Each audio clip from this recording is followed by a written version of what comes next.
మా తండ్రి యేసు పశువుల పాకడు, తనను తాను చూడు తగ్గించుకొనెను. మా తండ్రి యేసు పశువుల పాకడు, తనను తాను చూడు తగ్గించుకొనెను. కుమారుడు క్రీస్తు ఒలివల తోటలో, కుమారుడు క్రీస్తు ఒలివల తోటలో మోకాళ్ళ కన్నీళ్ళ ప్రార్థించే చూడు.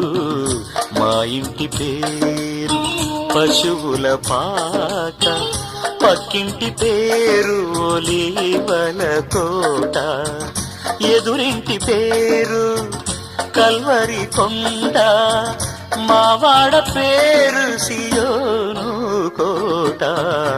మా ఇంటి పేరు పశు